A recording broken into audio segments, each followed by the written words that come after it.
Hi, and welcome to the third video in this little workshop. I am speeding up the process here of covering the books because by now it should be the third time that you've seen them. But sometimes people watch the videos out of order, and I just want to make sure that you realize that you have to cover your books with plastic.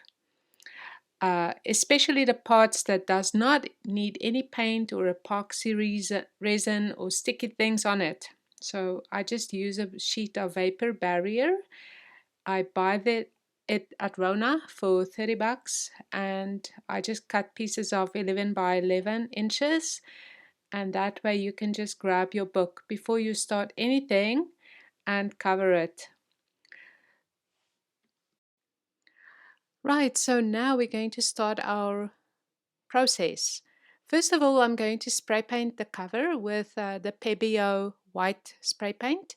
And I love this. It's a gloss white, and I don't mind that. I love this paint because the spray paint because it does not have an odor. So you can use it indoors and you won't get frowns from your family like I used to. So I love it.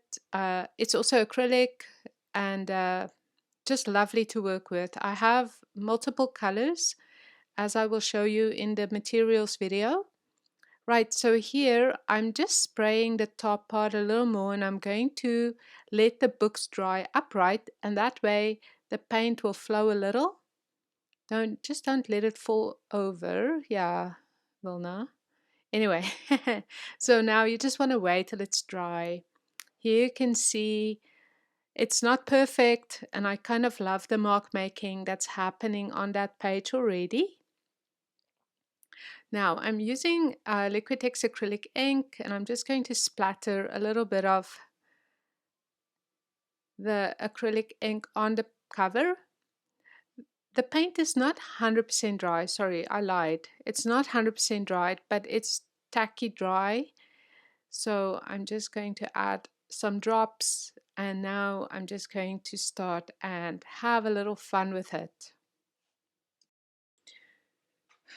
Okay, here I'm using a paintbrush. I'm just going to start painting the violet color onto the book, and there's no rhyme or reason for this. I'm just going to mix in the white little by little and see how it blends. Almost zoning out a little and see where it takes us. It really is a meditative process. I want to blend the paint, and I'm doing it on both books. It's always interesting to me to see how I can do precisely the same thing on two different pages and it looks different. This is a little bit of acrylic white paint mixed in with red, so it makes this beautiful pink. And while the paint is still wet, the violet and the white, I'm just going to start painting it here and there. Not everywhere on the page, just a little spot here and there. Remember, with art journaling, less is more. I hope you hear my voice in your head when you make your art journals, saying stop, stop, that's enough. The next step is we are just going to be rolling a little bit of white paint on our books. So I have this little brayer, and you can buy them on Amazon.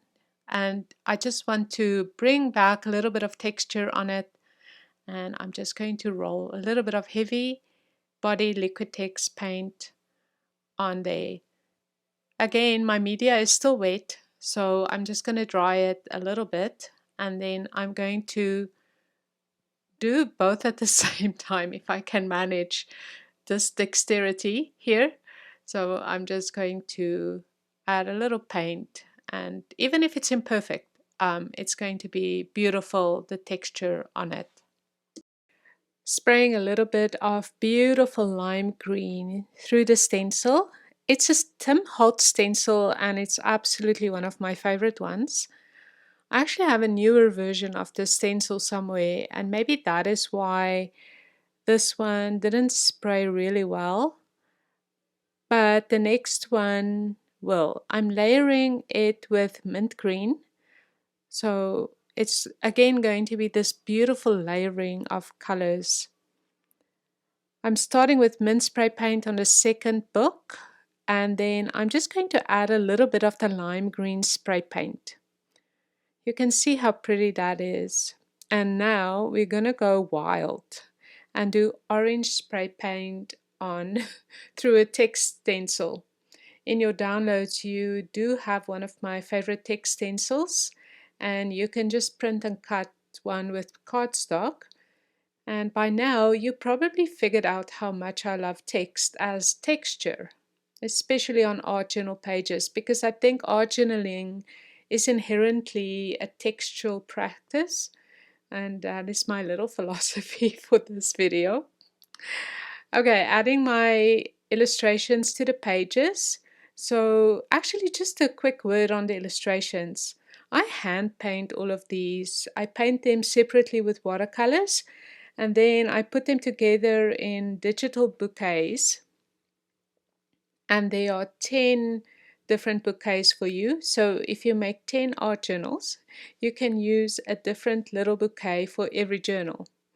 Um, I'm struggling to separate the sticker from the back, as you can see, but the good news is that I did figure out how my settings should be on the silhouette to have the perfect kiss cut.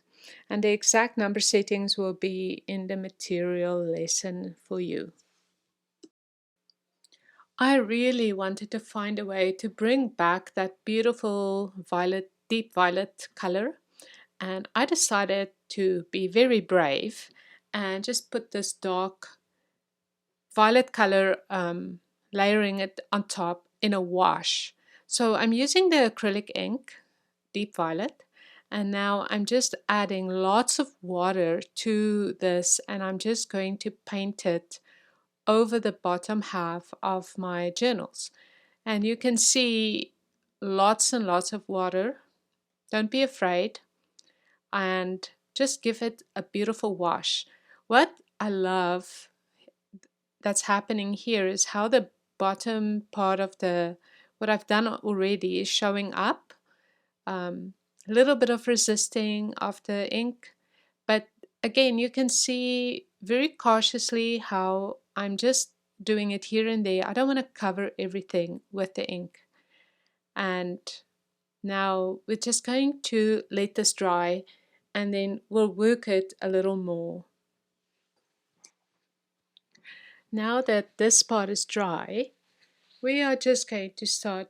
I call it the embroidery process. So this is actually my favorite part of any art journal process, is when I can start, bringing it down, ending it, bringing it to a close. And usually that involves a little bit of acrylic paint. Like you can see, I'm painting here with a little bit of pink, and it's just a little bit of blending it more. Like I said in my previous videos, I like to blend my illustrations onto my books or my pages. So just lighten it a little bit.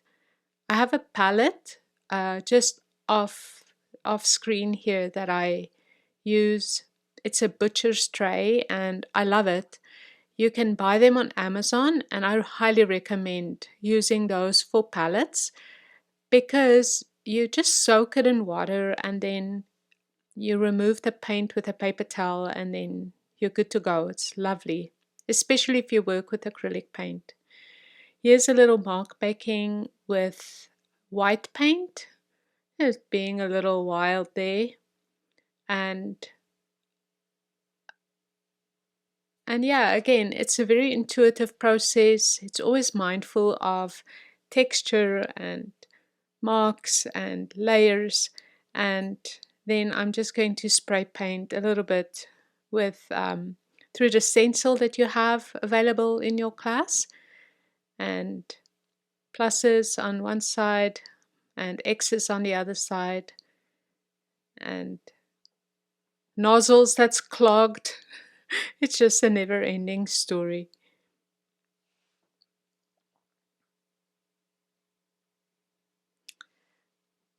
Again, I'm adding some of the stickers that I printed on clear paper to my books, and I love this. Again, one of my favorite things, and I I was at a workshop that I hosted in Kansas last year, and I met Ali, and she prints her illustrations on this paper, and I couldn't order it quick enough for me. So I just love it. You have to buy, I don't know if you can buy smaller packs, but I got one. I think it's 100 sheets. It's not cheap, but it would last me a long time. So I don't mind paying for it. Adding a little bit of white paint here.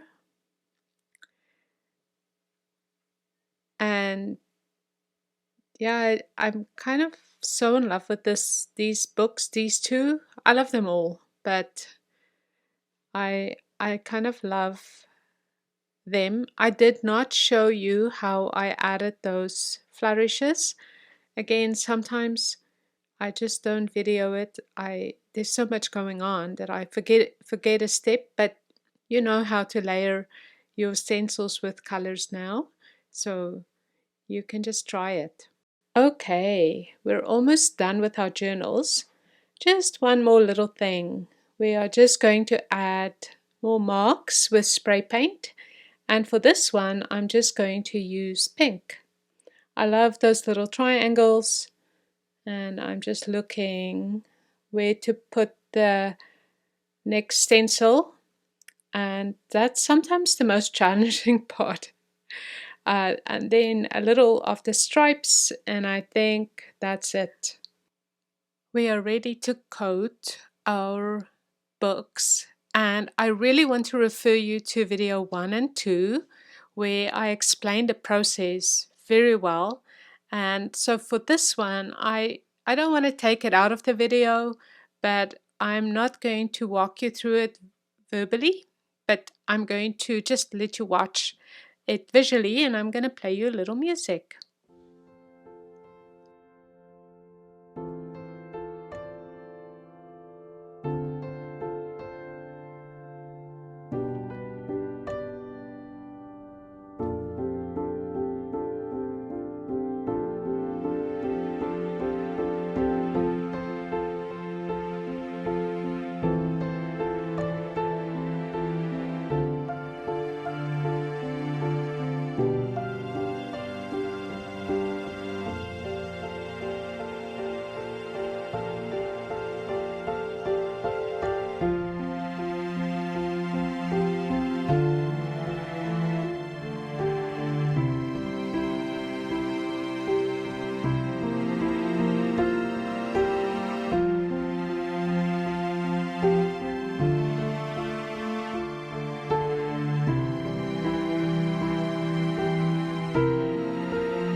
Right, and here you can see the final product. Beautiful.